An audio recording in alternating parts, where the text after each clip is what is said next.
the goal is not exciting, if it's not novel, if it's not tasking, if it's not motivational enough, your brain is not going to permit you to do it. My mum said in a Nigerian accent, "Oh yeah, TJ, you have done it before, go and do it again." When you fail, it's just like, okay, cool, I was expecting to fail, now let's pick back up and go again. Bible talks about my people perish because of a lack of knowledge. If you want to be successful, put at least 3 to 5 years in that one thing. That one thing. Don't do anything else. Do one thing for 3 to 5 years and you will be successful.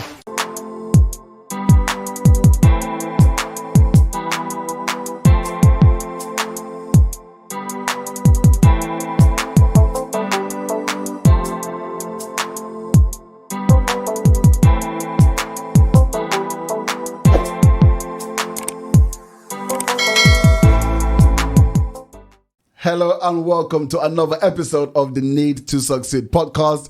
And today we have got a very, very special guest. And like I said, what this podcast is all about, right, is two people in exactly the same situation. One person decides, because of this situation, I'm going to go on and make massive success in my life. And the other person in the exact same situation says, because of this situation, I can no longer achieve the things that I want to achieve in my life. Now, what is the difference between these two people? What is the difference in their mindsets? That is exactly what we look to uncover on this podcast.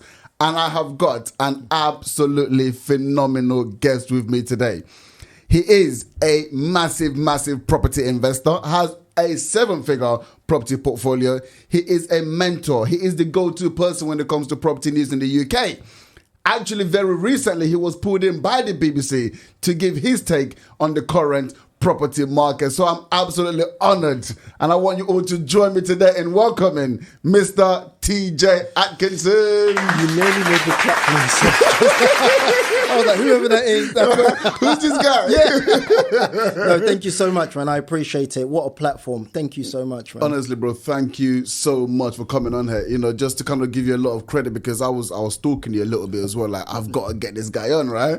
And it's always one of those things when I approach people, I'm like, what is he going to say? But straight away, you're like, yeah, bro, let's make it happen. I'd love to do that. And, it was such an honor. So, yeah, really, really appreciate that, bro. No, my pleasure. Awesome stuff. So let's get this started, because I've got so much I want to get through with you. So I want to make sure, hopefully, we don't miss anything. Cool. But we've got a tradition on the podcast, right? And the very first question is, what does success actually mean to you? Oh, that's a difficult one. You could have given me something easier to start with. All right, let's think about this. What does success mean? I think it's quite individualistic, but I think if we look at it holistically, success means attaining something that you desire. So it isn't super complicated. It's what have you set your mind to and how much effort have you put to attaining it. So for me, success is setting a goal, a big, massive goal. None of this small, tiny stuff. There's no point playing small. If your goal is to make £1,000, then you're going to make £100. You might as well 1,000x it. Success is having a big, massive goal, something that most people will laugh at you. In fact, something you laugh at yourself about, something that you think is not even possible. And you go out there and you smash it. You dedicate a good long period. I say this all the time. If you want to be successful, put at least 3 to 5 years in that one thing. That one thing. Don't do anything else. Do one thing for 3 to 5 years and you will be successful. So that for me is what success is. Amazing. So essentially it's having a huge goal and actually going out there and making it happen. It's got to be huge. It's funny when you say that, because I always have this motivational playlist I listen to in the morning, right? And it's Steve Harvey goes, how do you know if your goals are big enough? He goes, if you tell your friends your goals and it makes sense to them, then it's not. You're 100% correct. Because the truth is, you're right. That is a good benchmark. If every single person thinks it's doable, so you say, hey, guys, listen, I'm thinking about starting this. And they're like, oh, yeah, you know what? Yeah, you can do it. And there's no point actually doing it. Because I spend a lot of my time reading and trying to understand how the human brain works. The truth is this: if the goal is not exciting, if it's not novel, if it's not tasking, if it's not motivational enough, your brain is not going to permit you to do it. You're going to fall at the first hurdle. Your brain is not excited about the ups and the downs, the adrenaline rush, the dopamine hits, the endorphin release. These things are what control whether people achieve their goals or not. And I know we'll get into talking about that later, because that's what I spend a lot of my time doing. And that's leading me into the new business that I'm going to be launching, which we'll talk about later on as well. Brilliant. But yeah, if the goal's not big, don't waste your time doing it. Now, some people will misunderstand what I'm saying. Yes, you've got to start small, but that small is still got to be big. Because again, I can't remember what the saying is. If you reach for the stars, you land on the moon, or blah, blah, blah. You guys won't understand what I'm trying to say is just go big. Doesn't mean start big. There's a big difference. And I'm trying to clarify here so people don't misconstrue what I'm saying. You don't have to start big. Well, even if you're building a castle, it still starts with one brick, right? Thank you very much. Oh, I love that. I'm stealing that. I'm taking that one. Take it. I might as well say it. If you're building a castle, if you're building a castle, guys, you might as well start with one brick. Yes, yeah, absolutely. Okay, cool. So, I mean, straight away, I'm thinking, set big goals. Yeah. If it's not big enough and not scary enough, it's not worth it. But then it's scary. So what do you do? You still do it. So I read a book some time ago by a lady called Susan Jeffers, Feel the Fear and Do It Anyway. I also have a quote from my mum. So I had a business that failed many years ago, and I was moping around, crying, getting depressed, not wanting to get out of bed. And my mum said in a Nigerian accent, "Oh yeah, TJ, you have done it before. Go and do it again." And that quote carries me through life. The point is this, and if we want a bit more credibility to it, Tony Robbins, the motivational speaker, one of the greatest heroes of mine, he says success leaves clues. So if we look at you've done it before, go and do it again, and then we look at success leaves clues, what both of them are saying, my prolific mum and prolific Tony Robbins is saying is, pick up yourself, take some action, fail, succeed, and replicate it over and over again. So success is this, it's like, you know when you buy a bed, a memory foam bed, you lie in it, it adjusts to who you are, what your body is, the temperature and so and so. And that's what success is. If you can replicate it over and over again, it becomes this part of you that when you fail, it's just like, okay, cool, I was expecting to fail. Now let's pick back up and go again. So when my mum said to me, you've done it before, go and do it again, that's the motto I carry. I look for every opportunity to fail as quick as possible. Because you will fail. We were talking about this earlier on. 60% of businesses fail within their first year. What makes you think you're going to be special, that you're going to be the one that's part of the 40% that's going to survive? And then another 25% fail in the first 3 years. You are going to fail at some point. Embrace failure, pick yourself back up and go again. So yes, fear is there. Fear stops most people from taking action. But once you accept that fear is only, you're scared that people are going to judge you, you're scared of failing to yourself, and you're scared of what? Public ridicule. Deal with those three things right from the beginning, and you're halfway to success. That's it. Amazing. Now, there's a selfish nature to me actually starting this podcast, right? And I'm not sure if you know, but I used to be homeless. Okay. All right? So I used to be homeless, and why I bring people on here is to say I want to speak to successful people so we can understand their journeys and just say, okay, cool, like, how have you been able to, process your journey? When you went through difficult times, how did you process it?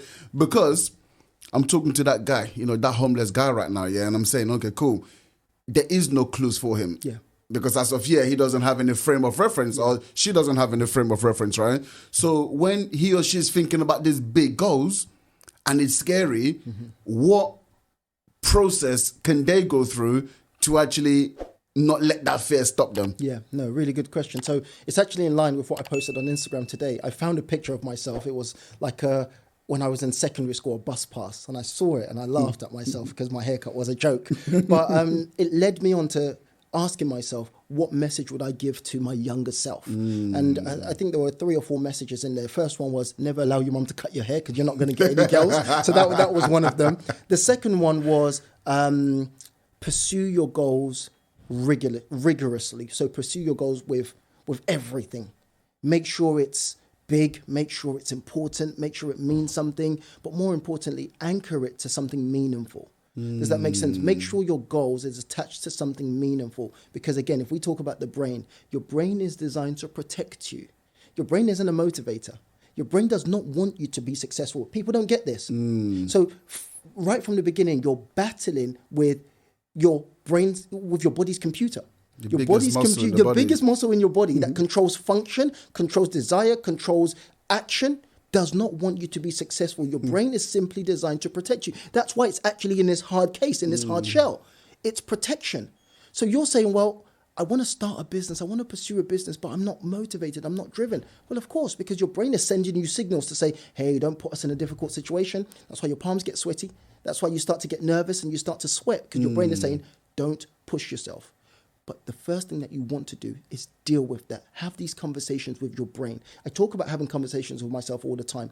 I read a book that I think is going to be really helpful to your listeners. It's a book called What to Say When You Talk to Yourself by a guy called Shard Helmstetter, because we're forever having a conversation with ourselves. We never say it out loud, but as we're walking down the street, we're processing. And most of that dialogue, most of that information comes from who we are, who we believe we are, who we've been told we are, and who our parents and our environment have told us we are. So you're saying, I can't do this, but you don't catch it because it becomes your narrative. You start to believe it. Therefore, it becomes a behavior. Therefore, you don't take the action. Therefore, you become a pessimist. Therefore, you're not an optimist. Whereas entrepreneurs are totally different. We are forever optimists. We have an idea.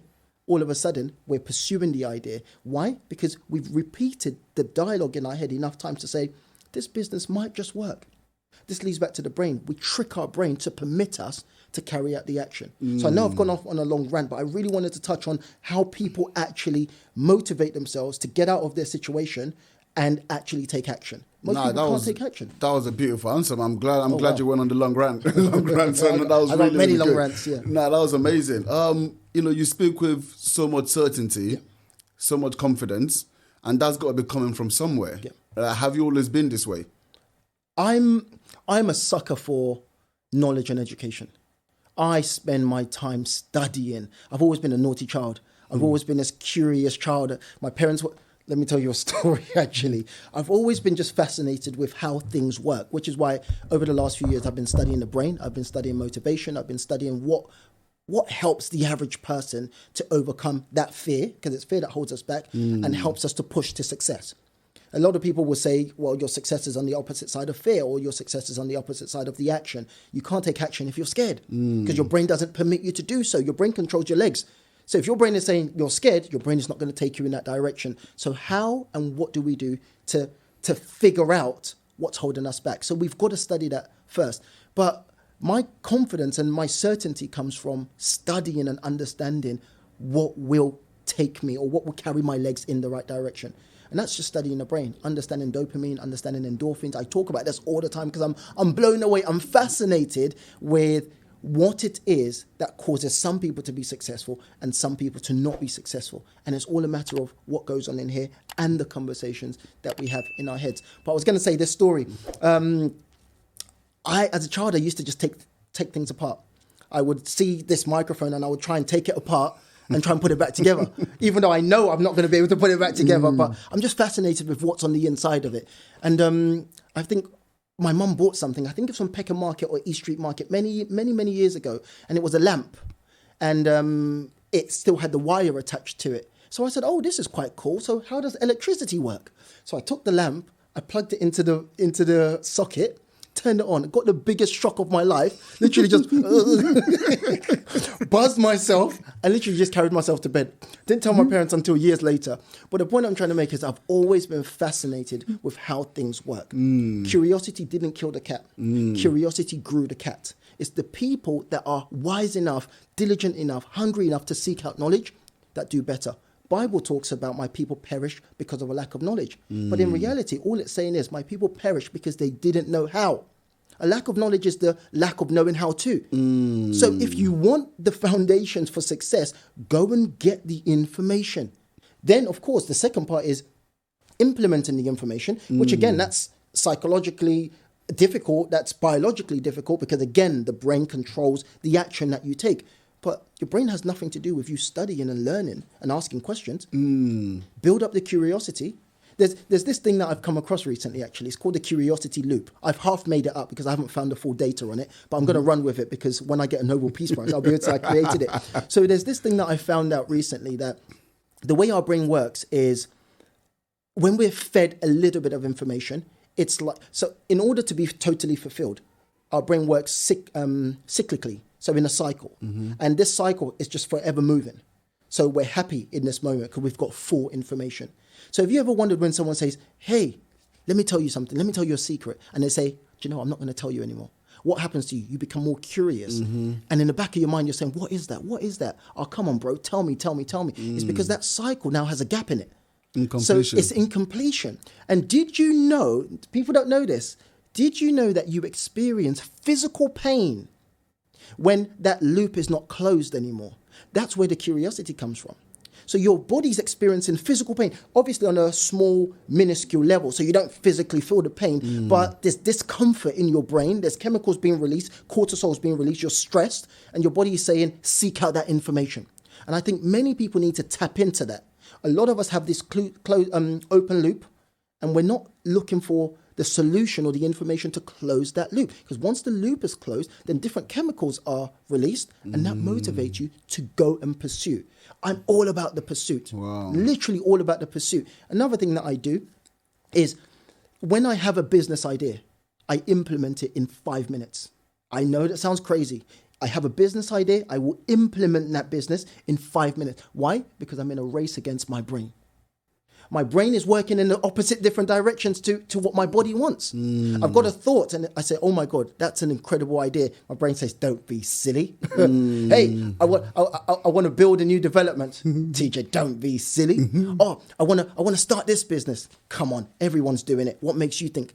So you've got to do it straight away. You've got to do it straight away. And that's why I don't mess around with websites. As you would know, I use landing pages because I can go straight away, build the landing page, get the product on the market, start selling. So if you want a level of success, is implement immediately. Mel Robbins talks about 5, 4, 3, 2, 1. Any action you want to do, 5, 4, 3, 2, 1. Go and do it. Because you're contending against the biggest muscle in your brain. You're contending against this dictator who controls you, this authoritarian that says, this is what's going to happen. But you've got a couple of seconds to fight against your brain. But again, we can talk about that all day. I've got so many things that I've studied that will help you go against that one thing that's holding you back from success. And if we want, we can go deeper into that as well. I mean, I can definitely tell that you've been studying the mind for sure. Yeah. It's coming out like fluidly. That's my thing. No blank. Brilliant. Okay, cool. How did you get involved in property? I fell into property. So I started a recruitment company with my good friend. Actually, I'm going to see him. He lives in Finland. I'm going to see him probably in 2 weeks' time. And I studied HR at uni. Now, my understanding of HR, even though it was a 4-year degree, my understanding of HR was hiring and firing. I just thought, So when I went to the first interview, they said, so why do you want to do HR? I said, well, I want to be in charge of hiring and firing people. I was like, well, maybe that wasn't the best answer. But regardless, I did 4 years and I still didn't realize that HR was more policy and office, sitting in the office, than something that suited my personality. I'm very loud, extravagant. I need to be moving. I need to keep my brain sharp as opposed to an office job. So I graduated from uni and I realized that, hold on, this isn't what I want to do. I spent 4 years of my life pursuing something that didn't mean anything to me. So the closest thing that I could apply to my degree was recruitment, because it's still in line with hiring and firing. I started a recruitment company and it was going incredibly well. My mum gutted out her garage and turned it into my first ever office, because myself and my business partner, were running the recruitment company from her living room. She'll come back from night shifts. We've started at 8 o'clock. She's coming in, she's tired and we're there, papers everywhere. She said, oh yeah, that's enough. She turned the garage into my first ever office, and we grew that thing into like 5 employees. We say 5 employees, there were 5 interns. We didn't pay them. I'm sorry if I didn't pay you. We didn't have the money to pay you. We grew that and it was going incredibly well. We were recruiting graduates because we couldn't find a job. So we thought, let's solve a solution for graduates. One day I went to Germany, to Frankfurt, to see one of my friends, a guy called Jason. As I got off at Frankfurt airport, I tell the story all the time, I fell in love with every single woman I saw. I looked to the left, oh my God. I looked to the right, amazing. I literally fell in love. Had a great weekend there. Guess what? I came back to London, sat down with my business partner, and I said, bro, I've got an idea. He said, what? I said, let's move the business.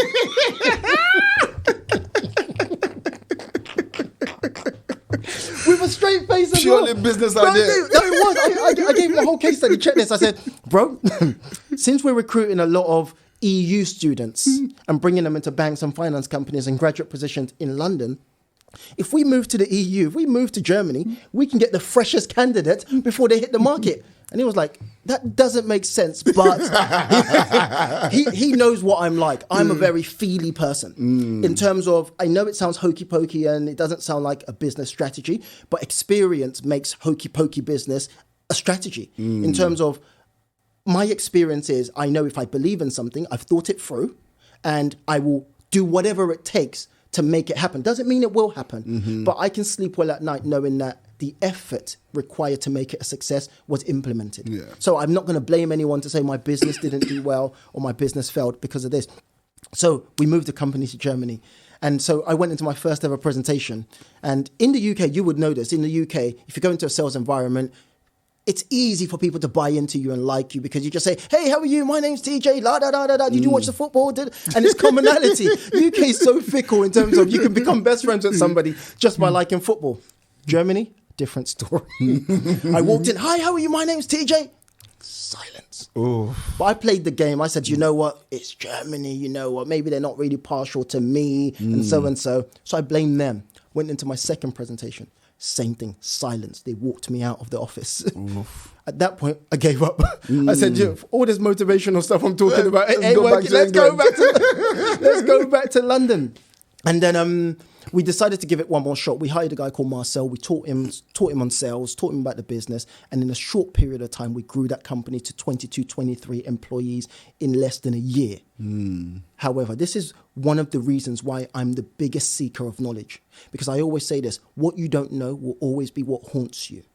And the thing is, I'm not saying know everything. I'm saying know something about everything. Just have a basic understanding so you know at least what's going on. I'm not a builder, but I'm understanding every facet of the property development strategy so that I at least know what's going on. One day, the accountant calls us and he says, hey, I'm coming into the office. And usually when the accountant's coming in, we get champagne and we're like, yo, champagne on ice. Yeah, let's go, everyone. Accountant's coming in. Everyone take Friday off, so and so and so. He came into the office. He's sitting in the middle. I'm sitting on the left. Business partner sitting on the right. And he says, hey, who was responsible for invoicing company ABC?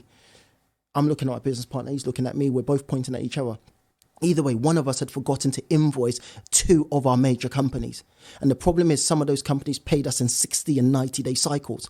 So it means we're cash flow. There's no cash flow. We're just taking a new office. We've just gone on a big recruitment drive. I'm driving a car of my dreams, which was a BMW 645. My business partner's driving a Porsche. We're living in penthouse of our dreams. Champagne every single weekend, club. But we ain't got no cash flow. All of a sudden, in the space of that weekend, that business collapsed, literally. But think about it now. What you know and what I know now is there are companies that do what we call factoring. So it means if you've got an invoice that's outstanding, you go to them, they front you up the money, and they keep you afloat until that invoice is... We didn't know any of that. So we've shut the business down. Wow. So I come back to London, and I walk into my house, put the key in, dragging my suitcase, crying, moping around the place. I walk up to my bedroom. There's a Nigerian auntie in my bed. My mum had moved one of her. My mum had moved one Nigerian auntie. He's chilling in my bed. So I walked back downstairs, and the only space in the house was my converted garage. There was a sofa in there, and that became my bedroom. And that for me was the worst experience of my life up until today. From penthouse to garage. That's a book and a half, isn't it? From penthouse to half converted garage. Yeah. And I would just fall asleep on the sofa, just be drowning my sorrows. One day, my mum walks into the room. Again, pivotal moment for me. I'm always excited about these pivotal moments because they're concepts that stay in your mind. My mum walked into the room. And I say this all the time because I assumed that this was going to be the first time my mum would get down on her knees, hug me and say, TJ, it's okay, don't worry. We know that's not how it went. Come on. Yeah. What? Exactly. We know that's not how it went. Number one, she didn't walk into the room. She burst into the room because it happens to be her house. I could have been naked. I could have been whatever. She burst in and she's standing over me. I'm there curled up like a little baby thinking, okay, she's going to hug me. She's going to tell me it's okay. Oh yeah, TJ. Oh yeah, stand up. Go and find a job. You have done it before. Go and do it again. At that point, I started hanging around with one of my cousins. He was hanging around some Asian guys, and their dad was filthy rich. This was the first person that I'd ever seen that had real money. So I start going to their house. They lived in like Bromley, Orpington kind of area. They had a swimming pool in their front garden. They had a Bentley, Range Rovers, everything. Beautiful 6-bedroom house. I didn't know what the dad did. I just thought maybe he's a drug dealer because the concept never went into my head that it was property. One day he pulled me into his small office and he said, TJ, I've heard your story. I've heard you made some money. I've heard you lost some money. I want to give you an opportunity. And I say this just to digress very quickly. If no one knows your story, no one's coming to help you. This is why, again, Gary Vee talks about documenting your journey, talking about your story. There's so many benefits to documenting your life so that as a Christian, we call it destiny helpers. For anyone else, it's just anyone that sees you can build affinity with you, understands that you're not lazy, you're hardworking, you're just down at the moment. He said, I've heard your story. I want to give you an opportunity. He had heard his son having a conversation with his son's friends. This dad was worth 6 million. And he had heard his son saying to his friends that, hey, my dad's worth 6 million. When my dad dies, I'm going to get 2 million. My brother gets 2 million. My mum gets 1 million. My sister gets 1 million. The dad had heard his own son, while he's still healthy and alive, dividing up the dad's assets. So he used me as kind of a way to get at his son. He said, I've heard your story. I'm going to give you an opportunity. Do you know how to manage properties? And I'd read a quote by Richard Branson. If someone gives you an opportunity, you don't know what to do, I say yes. And figure it. Yeah. But before he finished the sentence, I said, yes, sir. Yes, sir. Yes, sir. He's looking at me like, why are you calling me sir? I'm like, yes, sir. And he gave me an envelope with about 15, 16 keys in there just to manage the properties. So I jumped on several buses to get back home. And I typed on Google, how to become an estate agent. And that's when the first thing that came up, it was an ad for Airbnb. So while I was looking for a course on how to become an estate agent, I took all those properties, dumped them on Airbnb. First month made around £30,000. Wow. Transferred it from Airbnb to PayPal, from PayPal to my bank account, went in the bank, took out the cash. I recommend this. It sounds crazy. I recommend... Ignorance is bliss, right? I'm telling you, bro, but I do recommend that every single person at some stage in your life, not in this current climate because people are getting robbed, but walk around with some cash. You feel like you are floating. You're walking around with £30,000 in cash. It feels like you've made it. It feels like you're a different person because you're walking around with something that someone generates in 1 year. That's 1 year of their life, and you're walking around with it. It just does something to you, releases all sorts of chemicals in your body, and it motivates you. I'm all about looking for the drugs, aka the chemicals, that motivate you, because the motivation is what takes you to day 2, day 3, day 4, and consistency. So I took all the cash, went to his house, put it on the table, and he sat there counting every single note. And then he slid across the table to me £3,000, which is 10% commission. Wow. And that's effectively how I started. Long story short, after telling that long story, they ended up taking their properties back from me because the son realized that I was trying to... You put them on the game. No. The son realized I was trying to take their inheritance. I was becoming best friends with that dad. My watch. I was like, hey, Mr. Yusuf, how are you? Do you need anything? Do you want me to feed you? But I was ready to do anything. Then that's when I then started off by myself. So what? Literally, you brought the money in. Yeah. They sold the money. Straight away, the son clocked on and just put this is not happening. About two months later, he said, you know what? Yeah. This guy is more diligent than me. He's more hardworking than me. My dad's talking about him all the time. Gonna explode. Dad, I can do exactly the same thing for you. Relationship falls to bits. But I had an important decision to make. Remember, my recruitment business had just failed. I made so many mistakes. And this is what I say to 99% of entrepreneurs. That's why one of my favorite topics is failure. Embrace failure. Get ready to fail as quick as possible. Taste it. Most people are scared to fail because they don't know what that feeling of failure is. And the feeling of failure is not that deep. It's actually not that deep. In most cases, you start your first business, what are you really going to lose? You lose £1,000. I'm not, again, this current climate, I'm not saying it's not much money, but I'm saying it's not that deep. In the grand scheme of things, it's recoverable. You can graft again. But people put this idea of failure so big. It's not the money. It's the fear of what people are going to say. So the day you get over what people think about you. This is why you guys see me on social media. I rarely get haircuts. I look scruffy. I don't do anything flashy, even though I have the money, because I had to go through a period where I had to test myself. I had to train myself to say, I don't care what the public or what anyone thinks about me. This is why I do whatever I want to do. I say whatever I want to say, because this is me. Powerful. But the day that people deal with it as quick as possible. Fail quickly to let your friends laugh at you and you realize that the laughter doesn't even affect you. Fail quickly so that your dad that doesn't believe in your business says, is that it? And then you say, okay, well, that didn't hurt me that much. Fail quickly so you taste what failure feels like and realize that it has no real power. Get over it and go again. Success leaves clues. You've done it before. Go and do it again. Go and do it again. Replicate it over and over again. Where did that come from, though? That ability to say, okay, you know what, I'm going to train myself not to care what other people think, because this is a skill that I know I need to actually excel. Like, where does that come from? I realized upon looking back that a lot of things have held me back in life. And a lot of things that I've wanted to do, I've cared. Does that make sense? I've cared that, if it didn't work, people are going to laugh at me. But I'll tell you something really interesting, what helped me actually start getting over it. I believe this in all my soul, and I've got to be careful how I say this in today's climate. I can only speak about this for men. This is just a solution for men. And again, I'm not a pickup artist. I'm not telling men what to do. I'm saying, for me, what helped me develop my confidence was facing one of the hardest tasks known to man, which is approaching a woman publicly and speaking to her publicly. I'll tell you why. It's the greatest form of rejection ever. Does that make sense? And once you can get over that form of rejection, nothing else actually matters. Because think about why it's the greatest form of rejection. Because you actually like the person and she's rejecting you for who you are right there. You're not enough. And you're not enough. You're not enough. And then you have to face the truth and say, you know what? I'm actually not going to be enough for every single person. Okay, crack on with life. So I actually recommend to many men, again, be cautious. I'm not saying harass women. I'm just saying be cautious. But test it out. Go and face some fears. Go do some extremely difficult stuff. And then you're going to find out that nothing actually really matters apart from what you think about yourself. Wow. But the only way you can actually work on what you think about yourself is to replace it. So that's why I recommend this. I recommend 2 books. One of them, the one I mentioned earlier on, What to Say When You Talk to Yourself, because we're forever having a conversation in our heads that governs our actions and our behaviors.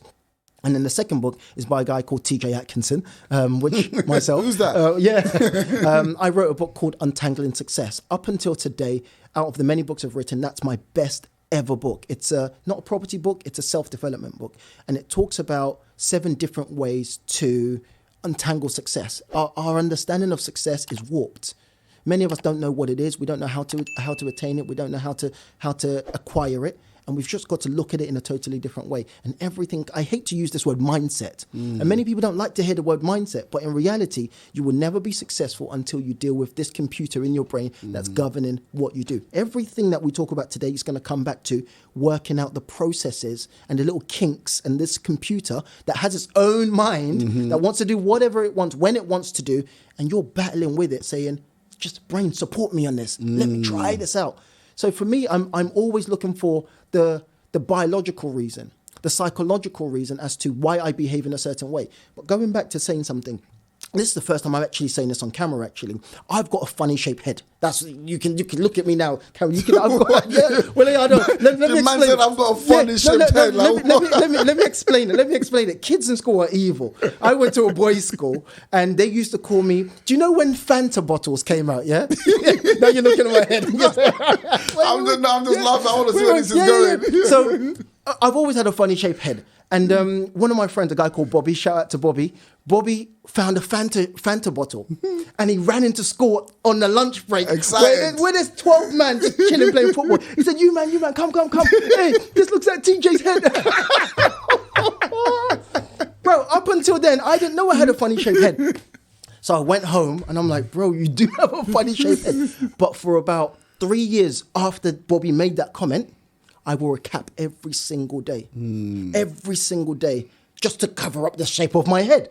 Until one day I said, hold on 1 second. This is ridiculous. This is actually ridiculous that someone's comments about you can govern what you think about yourself. Wow. And then I said to myself, and I had to physically wean myself off wearing a cap. What's ridiculous about that though? What's that? What's ridiculous about someone's comment making you feel that way? No one should have that much power on your self-belief. Every single person, this is what I believe. If you're over the age of 25, I think every single person should do therapy. I believe that in all my soul. Because no matter your background, no matter where you've come from, you've experienced some stuff. Doesn't even have to be super traumatic, but it always shows up at some point. Growing up in let's put it in perspective. If you've grown up in a Nigerian household, over the age of 20, you need therapy. Yeah, let's even put that in perspective. Yeah, but for a couple of reasons. Many of our parents, all they focus on is academia. Number one, nothing wrong with that. Number two, their version of showing love is provision, as opposed to, let's say, hugs, kisses, affection. So those kind of things show up later on in the future. When we get into our relationships, we're now buying gifts as opposed to learning how to say sorry. Does that make sense? How many times have our parents said sorry to each other? Oh yeah, it was okay. Do you understand? Am I lying? It's just, oh yeah, feed me, oh yeah, make me food. Like, sorry is a real word. I've only learned in the last few years that I can literally say the word I am sorry as opposed to stop being angry. Does that make sense? So the reason why that had such an impact is because that wasn't the image that I had of myself. The image I had of myself was, okay, girls like me, I get girls, but I didn't see my head shape as a funny thing. So someone's impact changed not my perception, it just changed my belief about myself. So I had to change my belief about myself again. And the only way I could do that is by replacing. So we go back to this book, Untangling Success and What to Say When You Talk to Yourself. It's the only way to change what you believe about yourself is to replace it. Your brain is full up of information, and that's the data it uses to process and send to our senses, sends to our sight and our behavior. So you've got to refill that information. So when I'm saying we're talking to ourselves, during that period, I would be like, oh my God, yeah, that's weird. Do you know what? Do you think other people think I have a funny shaped head? Oh, do you think girls think I have a funny shaped head? Oh my God, so and so and so. It came to a place where I said, hold on, okay, cool. This is how I look. Cool. What can I do about it? Nothing. So I had to now this is what I did. I stopped wearing my cap for 10 minutes. 10 minutes became an hour. Then I said, okay, tomorrow, I'm not going to see anyone, but I'm just going to hide in the corner, but I'm not going to wear a cap. And eventually got to the place that now I would never even wear a cap ever in my life because I'm the most confident person in the world and I'm a whole 9.6 out of 10, casually. So life is really interesting because yes, people's words matter, but as you get wiser, you can actually block it from having the impact. Does that make sense? Absolutely. So people saying your business is going to fail. Okay, cool. Rebut it. Tell them the truth. You know what? You're probably right. 60% of businesses fail, but I'm going to try anyway. People want to feel like just because you start a business, you're going to be successful. The success that, if we look at the data of every successful company, look at the data. People don't look at data enough. You're looking at every tech company.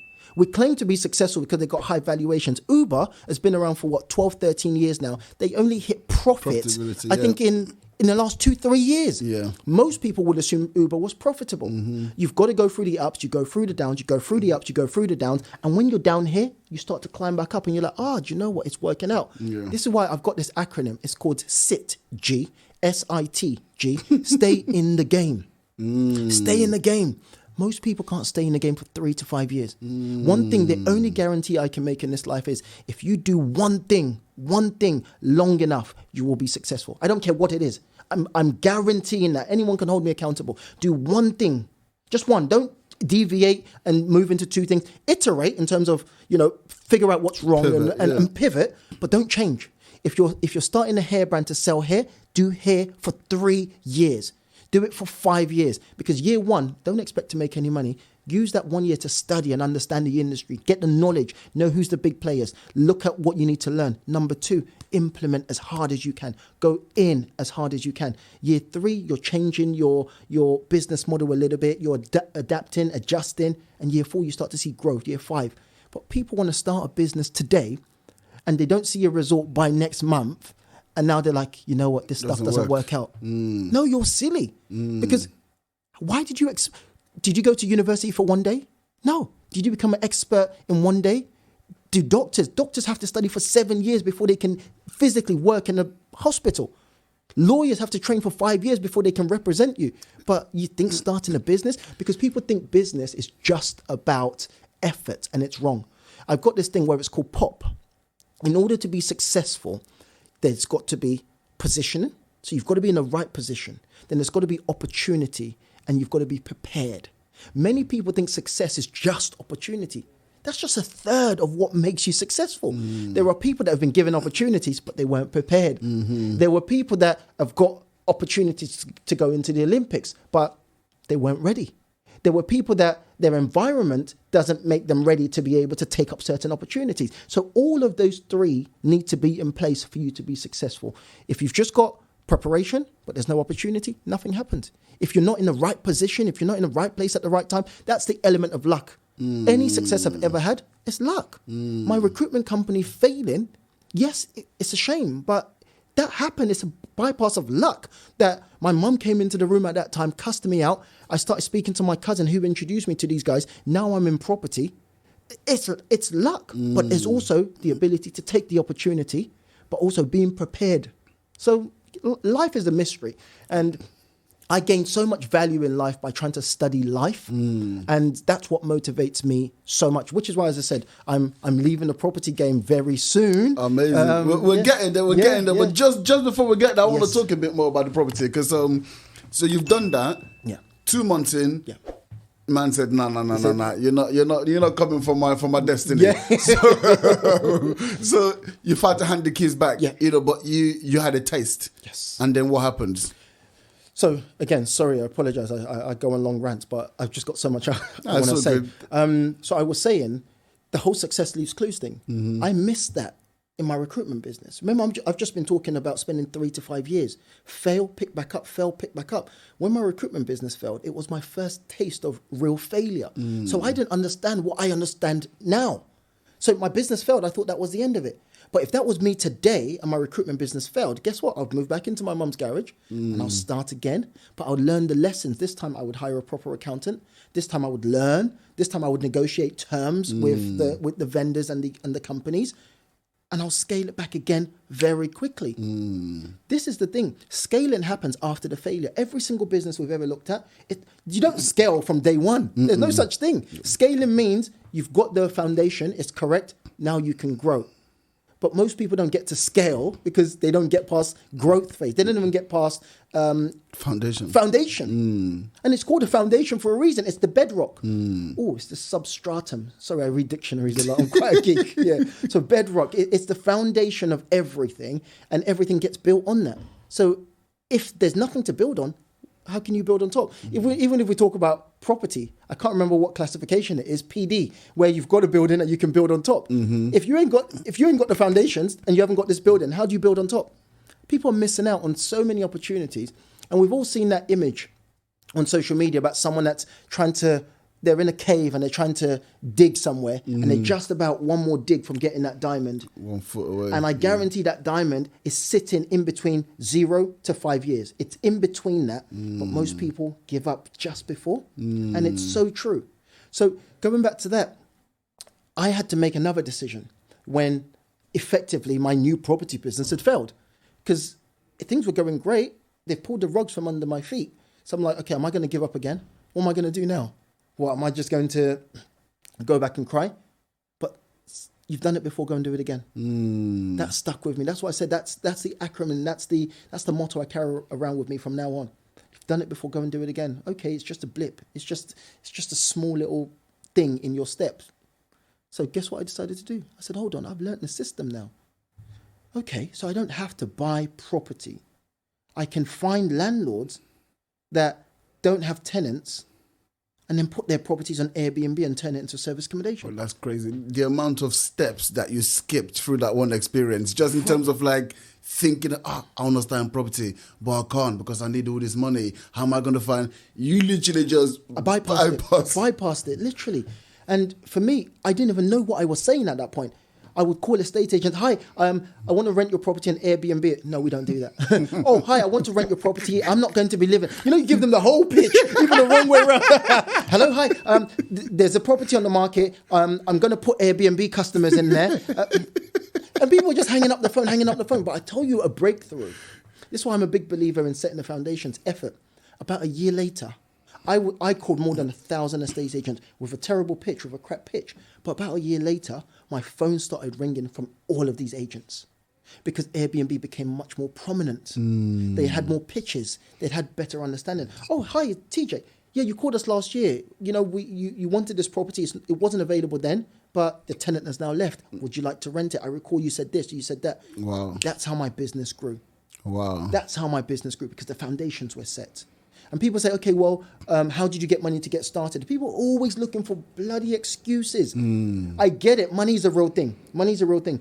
My first ever landlord took him to court because he didn't return my deposit. I take everyone to court nowadays, guys. Yeah. Once you understand the legal system is there, it doesn't benefit you. But once you understand it's there, I take everyone to court now. But he gave me my first opportunity. He literally said, I called him and I said, look, I want to rent your property. This was in Peckham Rye. And I said, I don't have the money. Your property's sitting there empty. I don't have the money. Can I pay you at the end of the month? So he allowed me to start the process. Property was already furnished. And I paid him his money at the end of the month as opposed to at the beginning of the month. And that's how I started generating. And that same one landlord gave me 30 plus properties through a relationship. Wow. And then I was able to scale from there. So, yeah, some people say, well, what lesson can they take from that if I was given my opportunity? Well, no, I wasn't given it. I was positioned. 1,000 phone calls. Does that make, more than 1,000 phone calls? More than 1,000 phone calls. You got lucky, getting mate. rejection. Yeah, it's luck. Oh yeah, well, TJ, I can't relate. It's luck. Well, I kind of created that luck. I kind of created it because I was learning it firsthand by mistake, learning all the mistakes. But also, how many people will type in estate agency, see Airbnb, and just not click on it and just keep going through? keep going. Oh, what's this stuff? And this is the reason why, as I said, I hate when people, we've had this conversation earlier today, I hate when people have excuses. This is going to sound so crazy to the wrong listener. I don't want to hear excuses. Because, yes, life is difficult. Life is difficult for some more than others. Life is difficult for many more than others. But there's a solution. And it all comes down to, my people perish because they lacked knowledge. My people perish because they didn't know how. Seek out the information. So people are saying, hey, I want to get into property, but I don't know how. Go and find the information. Hey, I don't have money to get into property. Okay, learn about joint ventures. Learn about loan agreements. Oh, I haven't got any friends that are going to give me the money. Okay, cool.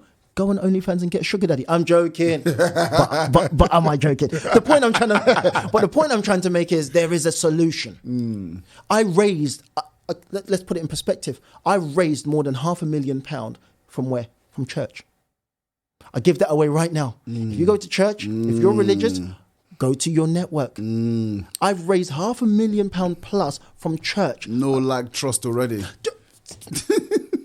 Spot on. People say, well, how do I raise money? Well, go to the first group of people that like you, trust you, believe in your vision. Hello, pastor.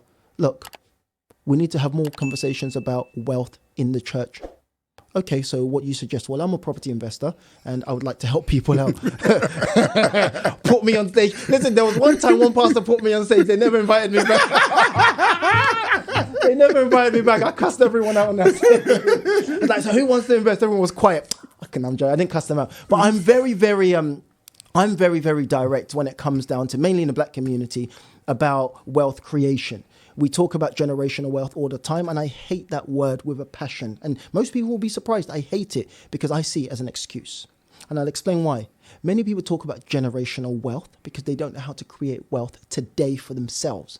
So all they're trying to do is abscond from responsibility of doing it today.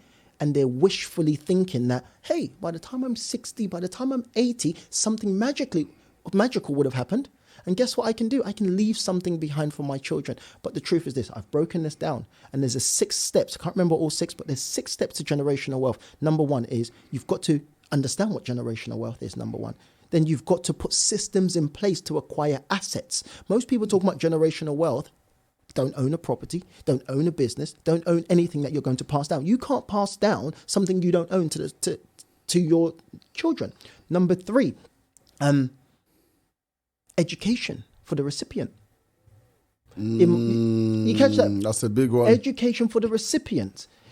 How are you going to work hard all your life here from 20 years old to 65 and you're going to give it to your child who's going to blow it because they want to buy an NFT, which is nothing wrong with. But do you get it? They want to buy a Balenciaga shoe or they want to buy one Rollie to show off on Instagram. But you didn't enjoy life as an adult. You didn't go on holiday. You didn't spend time with your partner. You didn't nurture the relationship with your kids because you were working, but you didn't educate the recipient. I tell you something, it's easier. Spend your money, go and enjoy your life, enjoy your relationships, then give it to someone that's going to blow it. Does that make sense? 100%. Number 4, what's your tax responsibilities?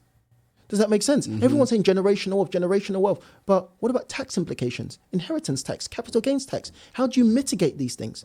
So we all run around and talk about generational wealth. If you're not putting these processes in place, enjoy your money. Go and blow your money. Live your life. Live a great life. Upgrade your lifestyle. Because you're going to lose that money by the next generation. Unless you educate them, unless you teach them. So that when I went on stage and the Bible says a wise man leaves an inheritance for his children's children. And I went on stage and everyone was like, yes, yes, yes. And I said, okay, that sounds great. Who's here has followed the 6 steps? Everyone went quiet. Even pastors looking at me like, get off my stage, bro. It's enough. Yeah, come on, get off. But I love to challenge people. So people say to me, am I talking too much? No, this is perfect, bro. Okay. No, it's beautiful. So people say to me, what's my, all good? Yeah. People say to me, what's my why? Why do I do what I do? And I've tried to narrow it down to make it sound as kind of sexy as possible, but as realistic. I don't know why I do what I do. But the one thing that I do know is I want to be a beacon for most people. So I came across Barack Obama, 2008, and his slogan was, yes, we can. And it made no sense to me. But it was probably the most incredible speech and an incredible use of marketing because yes, we can was so vague. It means anything. So I've embodied that. Yes, you can. So anyone that's watching me, my slogan is yes, you can. Although I look like Barack Obama in a suit. But the point I'm trying to make is I don't know what that thing is that you want to accomplish is, but it is possible. So you don't have to be in property. You don't have to want to be rich and wealthy, but whatever it is, you can do it. That's also the reason why I don't get haircuts. That's the reason I act bummy and so. I downplay myself a lot of times. Well, I appreciate the effort today. I tried my best today, yeah. Now, this is an old haircut that's still surviving. But the point I'm trying to make is if this random guy right here that looks like he doesn't know what he's talking about, that clowns around on social media, if he can do it, then my goodness, then I can do it. So whatever it is for you, it is possible. That's what my slogan is. Yes, I stole it from Barack, but that's amazing. I mean, you remixed it. I remixed it. Yes, you can. Yeah. Brilliant. So you've obviously had incredible success. I said, you've got your 7-figure property portfolio now. You're mentoring people. You're doing incredible things, but you've got something to tell us. Yeah, I'm coming out of the property game. Yes. Okay. No. Okay, I need to take it back for anyone watching this. I did say on the 4th of January that I'm leaving property, but I've changed my mind. I did always put a disclaimer, I reserve the right to change my mind. But no, this sounds, I might as well say, this is the first podcast I'm actually saying this. I'm spending 2023, so I'm spending 12 months of my life giving away £1 million. Wow. So this is the first time I'm saying it. No one DM me. Yeah, so the whole idea is this. I want to help 10,000 people over the next 12 months by giving away £1 million. Wow. So I'm still a property investor. I've just bought my first plot of land, which I'm doing in January. So I'm still going to be investing. I have my property portfolio that pays me a rental income. I have my other businesses that sustain me. But I want to spend 1 year of my life giving. Now, I'll admit something to you. It's a scam. And I'll tell you why it's a scam.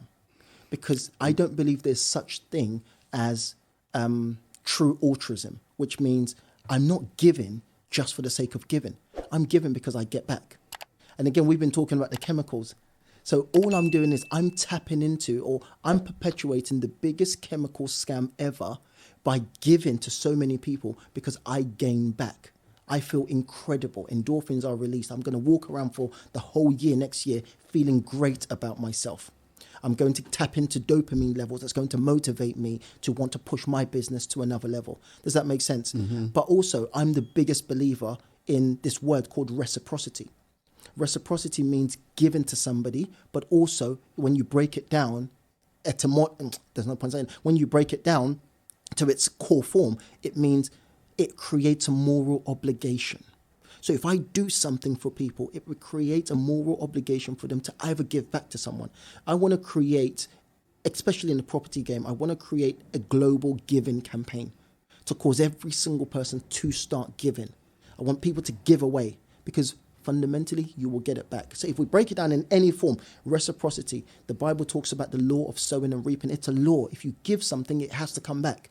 if you plant a seed, it will show some sort of result. If we talk about other forms of religion, or if we talk about karma, causation, yin and yang, cause and effect, if you do something, there is a reaction. And what I want to do over the next 12 months is I want to give away £1 million. Now, I mean, we've given away 5K so far out of 1 million. I was going to say, I remember that, yeah. Yeah. But yeah, I've got a long way to go. And I'm really excited about the lives that it's going to change. I'm really excited about helping the average person as we go into this cost of living crisis. I had a book coming out on the 4th of January, which I was going to spend 12 months of my life pushing out because it's a really, really important book. But this idea, again, talking about implementation of ideas, I had the idea and I said, hold on, this idea is incredible. It's going to change so many lives and help as many people, and it's going to sow seeds of reciprocity for me and for other people that help me fulfill this goal. And I put the book aside. I've thrown the book to the side. And I'll bring out the book another time because this for me is important. But talking about, I built the website literally that day. I said, you know what, done, dusted, built the website, published everything, started going around giving away money, and we just launched the campaign yesterday or 2 days ago. We're giving away £2,000 for 5 people at £400 each over Christmas, and I'm so excited to see the looks on their faces when they receive the money as well. I wish we had more time to talk about why I love giving, but I was going to ask that question, like, where did this come from? It comes from me studying the power of giving. So growing up in a Christian environment, I've been brought up to also give 10% of my income to church. But it sows this. Most people don't sit down long enough to acquire knowledge. I'm very inquisitive. So I've always wanted to understand why the Bible says seed time and harvest time will never, I can't remember. Essentially, it was talking about if you sow, you shall reap. If you sow, you shall reap. And I've always wanted to understand why concepts and ideas grow and why they do well and why something is a law. And I've been studying, as I said, reciprocity for quite some time. And it dates back to, I think it's like 1750 BC, someone called Hammurabi. I think he was a king called Hammurabi. And he implemented this idea that if someone does something to you, if I steal your suit, then when you get caught, you got to give me your suit. If I pluck out your eye, then someone's going to pluck out my eye. It was literally tick for tat. So if you do this, there's a consequence for it. And over time, it blossomed into this social construct that if someone does something for you, something happens back. So it's become it's become a biological thing that if you do something good for somebody, it returns back to you. Whether it comes back to you today or it comes back to you tomorrow, it will come back to you. So I want to play around, as I said, why I call it's not really a scam, but it's this social experiment that I want to spend 12 months seeing, that if I can give away £1 million, what does that constitute and what does that mean for me as an individual? How much is going to come back to me? What's going to happen? What's going to change? And I'm fortunate enough that I can take that risk and see what happens. And if it doesn't work out, then I go back to working and get a job in Nando's because I'm now broke. Yeah, get a job in Nando's and I'll probably give that away again. But yeah, life is forgiving. I'm the biggest believer in giving because I've seen it work over and over and over again. And as I said, I've studied the word reciprocity, which means moral obligation, which means if you give to people, they will give back to you and they will give to other people as well. The world is kinder. But again, one of the main reasons is because I'm testing out my newfound education on the release of chemicals and dopamines and endorphins. I want to be happy. When you're happy, you're positive. When you're positive, you take positive action. Your brain works in a totally different way. And there's something I came across, it's called the helper's help. And that's endorphins. So when you do something good, your body releases endorphins. It makes you feel great about yourself. And what it does is it reduces the stress hormone, which is cortisol. So it means you're in a happier place. You're happier. You do better things. You're nicer to people. You can think clearer. You can make better business decisions. So yeah, that's where we are. Amazing, man. That sounds incredible. And I can only imagine if you're, giving away that amount of money. Yes, there's the capital element to it, but yeah, I can imagine the ripple effect that's going to have, and then the return. So yeah, I'll definitely be keeping a keen eye on that experiment and seeing how that works out, my friend. Yeah, that's incredible, man. Massive congratulations to you on that one. Thank you so much. But look, like you said, please, we need to do this again. Yeah, we need to do this again because there's so much more to go. Yeah. But we've got a tradition on the podcast now. You've you know, you've achieved incredible things, right, in your property career. You know, even the fact that you're able to take a year off and, you know, go and give away $1 million, you know, that says a lot, you know, as to the success that you have achieved. So, like today, what is your need to succeed? Yeah, really good question. I think I'm living it now. I think from January I will be living it. Wow. I said something to my old partner many years ago. I said, look, I want to make £10 million and I want to give it away. And she was like, okay, cool. I think we need to break up. Because remember, if someone's supporting you in your goal to make a lot of money, they want to benefit from it. I think I missed the boat on making a lot of money for fanciful nature. Does that make sense? You get 17-year-olds that have got Lamborghinis now. What am I going to do? In my 30s, go and grab a Lamborghini and hang out with the 20-year-olds? In my head, I think I've missed that boat for the flashy stuff. So I said to her, look, I want to make 10 million and I want to give it away. And she was like, why would you give it away? I said, because that's just the way I am. I don't care about money. And you might say, so why am I so driven to do what I do? Because it's just a part of who I am. I get a buzz. I'm a drug addict in terms of a chemical drug addict. I feed off a high. That's why I'm always hyper, because I'm happy. Does that make sense? I'm always tapping into what keeps me happy, what motivates me, and what's the quest. I don't care about the results. Truth. I don't care whether I give away £1 million. I care about what happens in the process. What do I learn in the process? That's all I chase every single time. It's what happens in the middle. I did a podcast recently where I said success is in the middle. Success doesn't happen today. It doesn't happen in the future. It's what happens here. These are the lessons right here. You figure out everything about who you are here. And then you can take that and implement it elsewhere. So for me, I think, what's my need? My need, as it stands, again, I reserve the right to change. I might become this arrogant person that wants to buy a Bugatti at some point. But where it is right now is I have this goal of changing as many people's lives as possible. I know it sounds fickle. A lot of trainers and mentors say that. And I'm not saying that because I want to sell a course. This giveaway is nothing to do with property at all. Does that make sense? It's I want to impact as many people's lives as possible, because I think if you change someone's life, they're more inclined to change someone else's life. Does that make sense? But also, I benefit. That's why I said there's no such thing as an altruistic act. As much as I'm giving away, I fundamentally know that I will benefit. There will be companies that reach out to me to say, TJ, do you know what? Here's £100,000 for you to give away. Here's 100K for you to change someone's life. Or how do we partner with you? So my life will change invariably, because I know it's a law. It's a law. So I can afford to do that, give away as much as I can. And if I end up you will end up in McDonald's. You know, if I end up working in McDonald's to recoup any money, life goes on. Does that make sense? So life is a challenge for me, and I love challenges, man. Wow. TJ Atkinson, thank you very much. No, thank you so much for having me. Appreciate it.